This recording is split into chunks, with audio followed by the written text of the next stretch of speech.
बिस्मिल्लाहिर्रहमानिर्रहीम। अस्सलाम वालेकुम वरहमतुल्लाहि वबरकातुहू। दोस्तों, उम्मीद है कि आप सब खैर व आफियत से होंगे।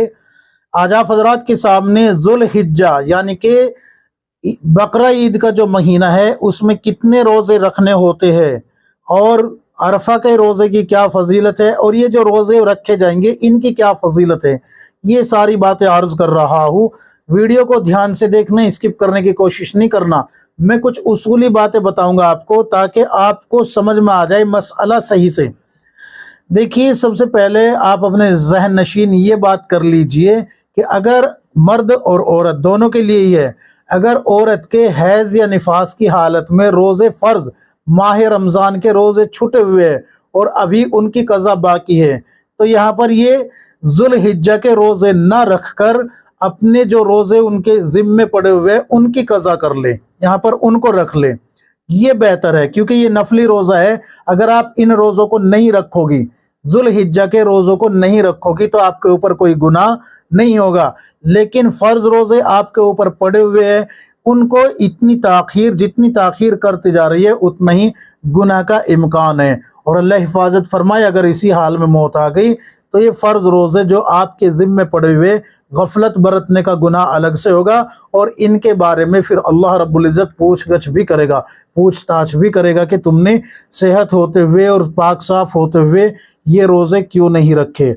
मर्द हजरात के लिए भी यही हुक्म है कि अगर उनके बीमारी की हालत में और सफ़र की हालत में या किन्हीं और वजूहात से रोज़े छूट चुके हैं फ़र्ज़ और वो जो है अभी तक नहीं रख पाए और इसी हाल में मौत आ गई, तो फिर जो है अल्लाह के यहाँ पकड़ भी होगी गफलत बरतने की वजह से। और दूसरी बात साथ में ये भी होगी कि ये रोज़े नहीं रखे तो इनका जो है क्या हुक्म होगा अल्लाह के यहाँ, ये भी आप बखूबी जानते होगे। तो बेहतर ये है कि आप ज़ुल्हिज्जा के रोज़े ना रख कर जो कज़ा पड़े हुए आपके ज़िम्मे उनको रख लीजिए। यहाँ पर अगर कोई रोज़ा वाजिब है, जैसे कि मन्नत का रोज़ा होता है, अल्लाह रब्बुल इज़्ज़त मेरा फला काम बना दे तो मैं 2 रोज़े रखूँगा या रखूँगी, इस तरीके से मन्नत मानी हुई है और अल्लाह ने उस काम को कर दिया आपके, तो अब आपके ऊपर वो रोज़े रखना भी वाजिब है जितनों की आपने मन्नत मानी थी। तो बेहतर ये है कि आप यहाँ पर ज़ुल्हिज्जा के रोज़े ना रख कर मन्नत के या जो फ़र्ज़ रोज़े कज़ा आपके ज़िम्मे पड़े हुए उनको रख ले। ये तो हो गया ये मसला। अब आते हैं कि ज़ुल्हिज्जा के कितने रोज़े रखने हैं। अगर आपके ज़िम्मे नहीं है ना कोई रोज़ा ऐसा, तो फिर आप ज़ुल्हिज्जा के रोज़े रख सकते हैं। अब इनके बारे में मैं आपको बता रहा हूँ। अल्लाह के रसूल सल्लल्लाहु अलैहि वसल्लम ने फरमाया, इब्तिदाई ज़ुल्हिज्जा से 10 दिन तक रोज़ा रखना हर रोज़ा 1 साल के रोज़े के बराबर है। यानी कि जितना एक रोज़े का सवाब, जितना 1 साल के रोज़े का सवाब होगा उतना एक रोज़े का सवाब है ज़ुल्हिज्जा के पहली तारीख से लेके 10 दिन तक के रोज़ों का। ये तो अल्लाह के रसूल सल्लल्लाहु अलैहि वसल्लम ने रोज़े के बारे में बताया। अब इन 10 दिन में साथ साथ ये भी अल्लाह के नबी सल्लल्लाहु अलैहि वसल्लम ने फरमा दिया कि इन 10 दिन में जो रात को क़याम यानी कि नमाज़ें पढ़ते हैं, नफली नमाज़ें, क़यामुल लैल जिसको कहते हैं, इन नमाज़ों का सवाब, इन इबादत का सवाब, रात को जो इबादतें की जाएगी उनका हर रात का सवाब लैलतुल क़द्र के बराबर है, लैलतुल क़द्र के बराबर है हर रात का सवाब। तो ये तो हो गई ज़ुल्हिज्जा के महीने की इब्तिदाई 10 रोज़ों की और 10 रातों की फजीलत। अब आते हैं 9 ज़ुल्हिज्जा। 9 ज़ुल्हिज्जा किसको कहा? अरफा को कहा गया है, अरफा का रोज़ा।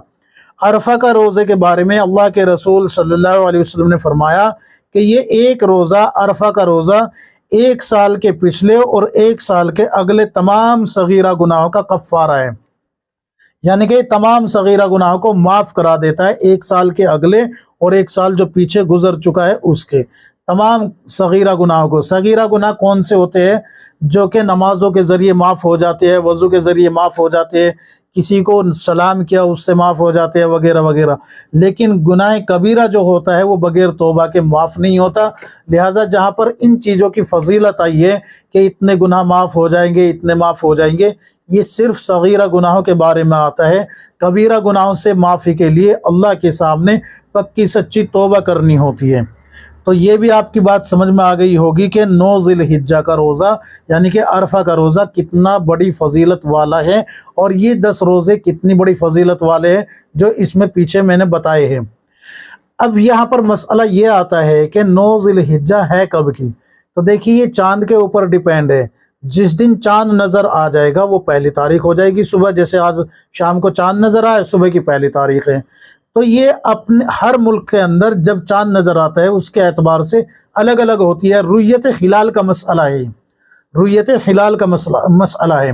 اللہ کے رسول صلی اللہ علیہ وسلم نے فرمایا صوموا لرؤیتی وافطروا لرؤیتی، بخاری شریف کی روایت ہے۔ اللہ کے رسول صلی اللہ علیہ وسلم نے فرمایا کہ چاند دیکھ کر روزہ رکھو اور چاند دیکھ کر افطار کرو، یعنی کہ عید کر لو۔ تو یہ اللہ کے رسول صلی اللہ علیہ وسلم کی حدیث ہے۔ اس پر میں مدلل ایک ویڈیو چاند کے تعلق سے رمضان کے مہینے میں اور عید کے اوپر بنا چکا ہوں، آپ جو ہے پلے لسٹ میں جا کے ویڈیو کو دیکھ سکتے ہیں، انشاءاللہ آپ کو مل جائے گی۔ اس پہ جو ہے اچھے خاصے ویوز بھی آئے ہوئے ہیں۔ تو یہ مسئلہ سمجھ لیجئے کہ ہر ملک کے اندر چاند کے اوپر ڈیپینڈ کرتا ہے کہ عرفہ کس دن ہوگا۔ مثال کے طور پہ سعودی عرب میں ایک مثال، ابھی ذوالحجہ شروع نہیں ہوا بلکہ ابھی جو ہے ذوالقعدہ چل رہا ہے۔ تو اگر آپ جو ہے اس میں ابھی بتا رہا ہوں، مثال کے طور پہ آج جو ہے آج چاند نظر آیا تو صبح جو ہے کیا ہوگی، سعودی عرب میں مثال کے طور پہ آج چاند نظر آیا تو صبح وہاں پہلی تاریخ ہو جائے گی چاند کی۔ لیکن انڈیا میں کیا ہوگا کہ جہاں سعودی عرب میں پہلی تاریخ ہوگی وہاں انڈیا میں چاند نظر آئے گا، تو جہاں سعودی عرب میں 2 تاریخ ہوگی انڈیا میں پہلی تاریخ ہوگی۔ تو اس کو اچھے سے ذہن نشین کر لیجئے کہ جس دن سعودی عرب میں حج ہوتا ہے تو یہاں پر عرفہ ہوتا ہے، ایک دن کا فرق ہوتا ہے۔ تو عرفہ کا روزہ جو آپ رکھیں گے وہ انڈیا والے انڈیا کے اعتبار سے رکھیں گے، پاکستان والے پاکستان کے اعتبار سے، اور سعودیہ والے سعودی کے اعتبار سے رکھیں گے۔ یعنی کہ ہر ملک کے لوگ اپنے ملک کی رؤیت ہلال کے اعتبار سے رکھیں گے۔ اس کو اچھے سے ذہن نشین کر لیجئے۔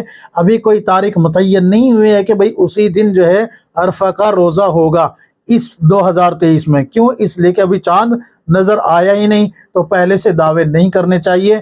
جو ایسے دعوے کر رہے ہیں ویڈیوز میں، سوائے مولانا سمیر الدین قاسمی جو کہ رؤیت ہلال کے بڑے ماہر ہے اور وہ فلکیات کے ماہر ہے، ان کے علاوہ جو بھی یہ دعوے کر رہے ہیں وہ بالکل جو ہے اپنی اصلاح کر لے، اس لیے کہ ابھی کسی کو نہیں پتا کہ کب چاند نظر آئے گا۔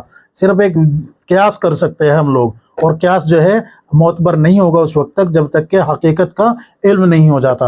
امید ہے کہ یہ مسئلہ آپ کی سمجھ میں آ گیا ہوگا اور اس کے فضائل بھی آپ کی سمجھ میں آ گئے ہوں گے۔ اللہ تبارک و تعالی ہم سب کو کتاب و سنت کے مطابق زندگی گزارنے کی توفیق عطا فرمائے، آمین یا رب العالمین۔